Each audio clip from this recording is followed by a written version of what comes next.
Hello and welcome to my channel SK Helping Hand Tutorials। Fireman भर्ती की जा चुकी है, सिलेबस भी आ चुका है। पहला चैप्टर आपके लिए जारी कर दिया गया था, केमिस्ट्री ऑफ फायर। ये हमारे चैनल पर सेकंड वीडियो है। चैनल को सब्सक्राइब नहीं किया तो do subscribe and bell icon ज़रूर दबाइएगा, जिससे कि आगे के वीडियोस के लिए नोटिफिकेशन आपको मिल सके। केमिस्ट्री ऑफ फायर में यानी कि रसायन शास्त्र के अनुसार अग्नि क्या है, यह हम अध्ययन करेंगे। Fire is an exothermal process. Exothermal का अर्थ होता है ऊष्माक्षेपी, अर्थात इसमें ऊष्मा का उत्सर्जन होता है। उत्सर्जन किस रूप में होगा? हीट के रूप में होगा। जो उत्सर्जन होता है वह ताप के रूप में होता है। अग्नि एक ऊष्माक्षेपी प्रक्रिया है। It is a rapid oxidation of a material. और इसमें एक्चुअली क्या केमिकल प्रोसेस कौन सा होता है? वो होता है ऑक्सीडेशन। तो रासायनिक क्रिया कौन सी होती है अग्नि में? ऑक्सीडेशन की, यानी कि ऑक्सीकरण की प्रक्रिया होती है। ऑक्सीजन की उपस्थिति में पदार्थ का दहन होता है। Heat, light and reaction products are released. अब जब भी अग्नि प्रज्वलित होगी तो उसके कुछ उत्पाद भी होंगे, जो कि होंगे heat, light and reaction products. जो भी रिएक्शन प्रोडक्ट्स हो सकते हैं वो, और रोशनी जो फ्लेम के रूप में रहती है, एंड हीट यानी कि ताप के रूप में रहेगी। ऊष्मा, रोशनी और अन्य उत्पाद का उत्सर्जन होता है। तो हमें यह तीन चीज़ें ध्यान रखनी है कि किस प्रकार की प्रोसेस है। ऊष्माक्षेपी है क्योंकि इसमें ऊष्मा का उत्सर्जन होता है। ऑक्सीडेशन यानी कि ऑक्सीकरण। ऑक्सीकरण आप हिंदी में लिख सकते हैं। यदि आप हिंदी में नोट्स बना रहे हैं तो आप लिखेंगे ऑक्सीकरण। ऑक्सीकरण की यह प्रक्रिया है और इसके अंदर ऊष्मा, रोशनी और अन्य उत्पाद जो हैं उनका उत्सर्जन होता है। आगे देखते हैं फायर टेट्राहेड्रॉन। फायर, तो जब अभी हम केमिस्ट्री पढ़ते हैं फायर की, उसमें एक मुख्य टर्म का प्रयोग होता है फायर टेट्राहेड्रॉन, जिसे कि हिंदी में कहा जाता है अग्नि त्रिकोण। फायर टेट्राहेड्रॉन या फायर ट्रायंगल, दोनों में से कोई भी शब्द का प्रयोग किया जा सकता है, तो आप दोनों को ध्यान रखिएगा। हिंदी और अंग्रेजी हम साथ में इसलिए ले रहे हैं कि कभी प्रश्न में आपको कन्फ्यूज़न हो तो आप इंग्लिश वाले प्रश्न को भी समझ सकें। फायर टेट्राहेड्रॉन, फायर ट्रायंगल यानी कि अग्नि त्रिकोण। तो इसमें तीन चीज़ें शामिल की जाती हैं। It represents the independent elements required for fire, यानी अग्नि प्रज्वलित होने के लिए जो तीन चीज़ें बहुत ही आवश्यक हैं वो है heat, fuel and oxygen. Hindi में आप जान सकते हैं तापमान, ईंधन और ऑक्सीजन। यह तीन चीज़ें जो हैं वो फायर त्रिकोण के हिस्से हैं। तो आपसे प्रश्न पूछा जा सकता है कि अग्नि त्रिकोण का कौन सा जो है हिस्सा नहीं है, तो आपको ऑप्शन में दिया जा सकता है हीट, फ्यूल एंड ऑक्सीजन, तापमान, ईंधन, ऑक्सीजन के अलावा कोई चौथी वस्तु दे दी जाएगी, तो वहाँ पे आपको इन तीनों का ध्यान में रखना होगा। अब हम देखते हैं कि हीट कैसे आवश्यक है। इन तीनों में से यदि एक भी उपस्थित नहीं है तो अग्नि प्रज्वलित नहीं होगी। हमें ये बात भी ध्यान में रखनी है। प्रश्न ऐसे भी पूछा जा सकता है कि यदि इन तीनों में से एक चीज़ नहीं है तो क्या अग्नि प्रज्वलित होगी? तो नहीं होगी। यह तीनों ही आवश्यक है। पहली चीज़ देखते हैं इसकी हीट क्या है? तापमान या ऊष्मा क्या है? Heat source is responsible for the initial ignition, यानी कि जो प्रारंभिक ज्वाला जो जलेगी वह हीट के कारण ही जलेगी of fire, and is also needed to maintain the fire and enable to spread. और यह लगातार उसकी कंटिन्यूटी को चलाने के लिए, अग्नि को चलाए रखने के लिए भी जो हीट की आवश्यकता रहेगी। यदि उसे हीट को हटा दिया जाता है, इनमें से एक भी वस्तु को हटा दिया जाता है, तो अग्नि प्रज्वलित नहीं रह सकती। तो यहाँ पे हमें ध्यान में रखना है कि हीट जो है वह प्रारंभ करने के लिए बहुत ही आवश्यक है, अग्नि को प्रारंभ करने और जारी रखने के लिए, ठीक है, मेंटेन और फैलाने के लिए, spread.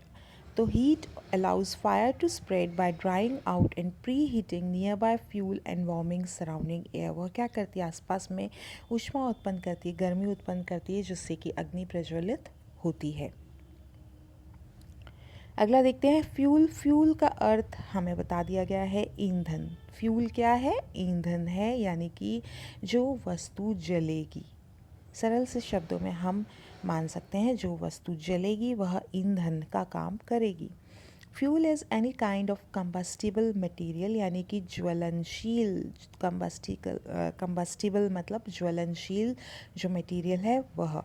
It is characterised by its moisture content, size, shape, quantity and the arrangement in which it is spread over the landscape, यानी कि जिस मात्रा में वह ज़मीन पर या जहाँ पे अग्नि लगी है वहाँ पर फैला हुआ है उसके ऊपर निर्भर करता है। तो कौन कौन सी चीज़ें हैं, मॉइस्चर, उसमें कितना मॉइस्चर है, नमी कितनी है, साइज़ उसका क्या है, शेप कैसी है, क्वांटिटी कैसी है, कितनी क्वांटिटी, मात्रा कितनी है, शेप मतलब आकार, ठीक है, उसकी जो आकृति है, साइज़ आकार क्या है, आकृति क्या है, आकार क्या है, और नमी कितनी है, मॉइस्चर नमी, और कितनी उसकी मात्रा है। And the arrangement in which it is spread over the landscape, किस तरीके से वो वहाँ पे पड़ा है, वह सब मायने रखेगा। It can be in any stage. फिर सबसे मेन बात, जो कंबस्टिबल मटेरियल है, ईंधन है, वह किसी भी स्टेज में हो सकता है, ये बात हमें ध्यान में रखनी है। गैस, लिक्विड या सॉलिड, किसी भी रूप में हो सकता है। The moisture content determines how easily it will burn, और उसका मॉइस्चर यानी कि उसमें जो उपस्थित नमी है वह मुख्यतः निर्धारण करेगी। यदि नमी कम है तो जल्दी जलेगा, नमी अधिक है तो धीरे जलेगा या बहुत देर से जलेगा। ऑक्सीजन। ऑक्सीजन हम सभी जानते हैं अग्नि प्रज्वलित होने के लिए ऑक्सीजन मस्ट है, और वायुमंडल में ही 21% है, जबकि अग्नि के लिए हमें केवल 16% अग्नि की आवश्यकता होती है। तो आप यदि हिंदी में नोट्स बना रहे हैं तो ये सब चीज़ें आप शॉर्ट में लिख सकते हैं। वायुमंडल में है अग्नि 21%, जबकि अग्नि के लिए हमें 16% अग्नि भी सफिशिएंट होती है। तो ऑक्सीजन की सप्लाई को रोकना बहुत ज़रूरी होता है जब भी अग्नि को रोकना होता है, बंद बुझाना होता है। Oxygen supports the chemical process that occur during fire. अग्नि को प्रज्वलित करने के लिए जो केमिकल रासायनिक प्रक्रिया है उसमें सपोर्ट मुख्यतः ऑक्सीजन ही करती है। When fuel burns, it reacts with oxygen from the surrounding air, releasing heat and generating combustion products, gases, smoke, embers, etc. This process is known as oxidation। जब ऑक्सीजन के साथ आसपास के वातावरण में कोई भी मटेरियल जलेगा, गैस जलेगी, तो वह जो प्रोसेस है उसे ही ऑक्सीडेशन कहा जाता है। अगला देखते हैं डाउसन पॉवेल। अब डाउसन पॉवेल ने जो मुख्यतः 3 तत्व हैं, ठीक है, हीट, फ्यूल एंड ऑक्सीजन, जो कि हमारे इस अग्नि त्रिकोण का हिस्सा भी हैं। परंतु ये जो महाशय हैं डाउसन पॉवेल, इन्होंने यह बताया है कि 6 एलिमेंट्स बताए हैं, हीट, फ्यूल, ऑक्सीजन। तो देखिए हीट, फ्यूल, ऑक्सीजन तो हमारे उस ट्राइंगल में भी आ गए, जो अग्नि ट्राइंगल है उसमें आ गए। उसके अलावा वो बताते हैं प्रपोर्शन, यानी कि किस अनुपात में, मिक्सिंग, मिश्रण कितना होना चाहिए, और इग्निशन कंटिन्यूटी, यदि इग्निशन कंटिन्यूटी को बंद कर दिया जाता है तो आग बुझ जाएगी, तो वो कहते हैं कि वह भी आवश्यक है। तो डाउसन पॉवेल ने 6 तत्व बताए हैं, तापमान, ईंधन, ऑक्सीजन, अनुपात, मिश्रण और ज्वाला की कंटिन्यूटी। अब अग्नि केमिस्ट्री में हम और कुछ टर्म्स जो हैं वो बार बार प्रयोग होते हैं, इनसे संबंधित प्रश्न भी पूछे जा सकते हैं, इनका हम अध्ययन कर लेते हैं। तो पहला जो टर्म है वो है फ्लेम। तो फ्लेम क्या है, ज्योति। देखिए जब भी अग्नि प्रज्वलित होएगी तो उसका जो विजिबल पोर्शन है, कभी कभी हमने देखा है कि कोई कोई चीज़ जल रही होती है परंतु वहाँ पे दिखाई नहीं दे रहा होता, उसकी रोशनी नहीं हो रही होती, उसमें ज्वाला प्रज्वलित नहीं होती है। तो जो उसका विजिबल भाग है जिससे पता चलता है आग लग रही है, यानी कि जो ज्वाला उठ रही है, ज्योति जो उठ रही है, वह फ्लेम है। विजिबल पोर्शन, यानी कि विजिबल का अर्थ हो गया दृश्य। दृश्य जो भाग है वह जो अग्नि का वह फ्लेम है, ज्योति है। वह किससे बना है? उसमें कार्बन डाइऑक्साइड है, वाटर वेपर है यानी कि वॉष्प है, ऑक्सीजन है और नाइट्रोजन है। वाटर वेपर वॉष्प के लिए प्रयोग होता है, वॉष्प। Its colour depends on the substances alight, यानी कि आप ज्योति का कलर अलग अलग होता है, हम जानते ही है, कभी नीला, कभी पीला, कभी ऑरेंज से कलर का। तो जो वस्तु जल रही है उस पर निर्भर करता है, और साथ में जिस वातावरण में वह ज्वलनशील है उसमें जो प्योरिटीज़ या इम्प्योरिटीज़ हैं उस पर भी निर्भर करेगा। जो वातावरण में शुद्धता या अशुद्धता है उस पर भी उसके कलर निर्भर करेगा। आगे देखते हैं हम लोग इग्निशन। इग्निशन यानी आग लगाना। तो किसी भी अग्नि को प्रज्वलित करने के लिए यह पहली कंडीशन है जो है source to start combustion. Source माने कि स्रोत, तो इग्निशन है आग लगाने का स्रोत। ठीक है, इग्निशन को आपको ध्यान रखना है, आग लगाने का स्रोत बहुत ही आवश्यकता है। अब यह किस प्रकार से हो सकता है? यदि हम घर पे आग जलाते हैं, तो जैसे लाइटर से जलाया हमने, एलपीजी को जलाना है, और माचिस से हम अग्नि जला रहे हैं, फ्रिक्शन कर रहे हैं, घर्षण कर रहे हैं। फ्रिक्शन का अर्थ होता है घर्षण करना, जैसे कि पत्थर को रगड़ रहे हैं, चकमक रगड़ रहे हैं।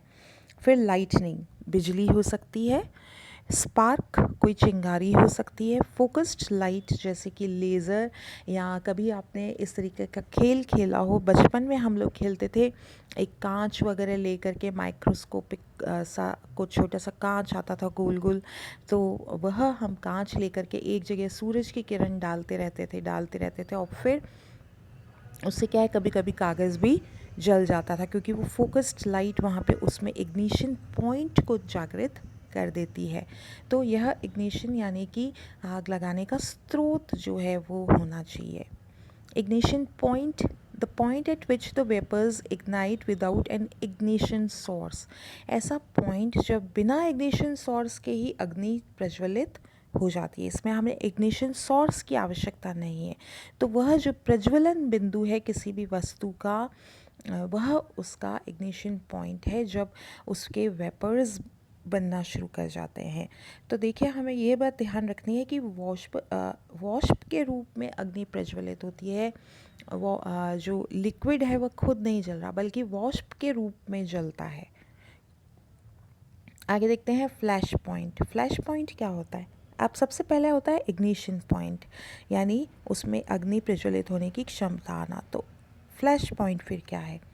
यह निम्नतम तापमान है, लोएस्ट टेम्परेचर, निम्नतम तापमान eight which a liquid will form a vapour, जो कि अपने आसपास में वाष्पीकरण कर लेता है उस तापमान पर। ठीक है, और फिर क्या होता है? इग्निशन सोर्स के साथ में अग्नि प्रज्वलित होती है। तो आपको ध्यान में रखना है, जो इग्निशन पॉइंट है उसमें विदाउट, यानी इग्निशन सोर्स के बिना खुद से अग्नि प्रज्वलित होती है, और फ्लैश पॉइंट में इग्निशन जो सोर्स है, यानी अग्नि का जो सोर्स है वह हमें वहाँ पे प्रज्वलित करना होएगा। उसके बाद चाहे वह माचिस की या माचिस हो, या कोई चिंगारी हो, सिगरेट की चिंगारी हो सकती है, किसी भी प्रकार की चिंगारी हो सकती है, तो वहाँ पे वो सोर्स होना आवश्यक है फ्लैश पॉइंट पे। Lower the flash point higher the volatile material is, जितना उसका फ्लैश पॉइंट कम होएगा अर्थात उतनी ही वस्तु ज्वलनशील होगी। नेक्स्ट पॉइंट देखते हैं, फायर पॉइंट, दहनांक, a few degrees above the flash point, जिस पर फायर बर्न करती है, और इसमें कहा जाता है कि कम से कम 5 सेकेंड वह फ्लेम को उत्पन्न करेगी, यानी कि ज्योति जो है हमें दिखाई देगी, 5 सेकंड तक वह चालू रहेगा। तो वह जो होता है वह फायर पॉइंट कहलाता है, दहनांक कहलाता है, और यह प्राय कर 10 डिग्री अबव माना जाता है, इसीलिए यहाँ पे लिखा है। तो क्योंकि अलग अलग वस्तु का अलग अलग फ्लैश पॉइंट होएगा, तो प्राय 10 से 10 डिग्री सेंटीग्रेड तक उसको माना जाता है। फ्यू डिग्रीज, तो यहाँ पे यदि संख्या पूछी जाती है तो वो 10 डिग्री सेंटीग्रेड किससे अबव होता है? फ्लैश पॉइंट से ऊपर होता है। तो हमें ध्यान में रखना है, सबसे पहले इग्निशन पॉइंट, जिसमें हमें सोर्स की आवश्यकता नहीं, स्वयंतः अग्नि लग जाती है, ये बात ध्यान रखेंगे। फ्लैश पॉइंट में हमें सोर्स की आवश्यकता है, ठीक है, तो अग्नि प्रज्वलित होगी।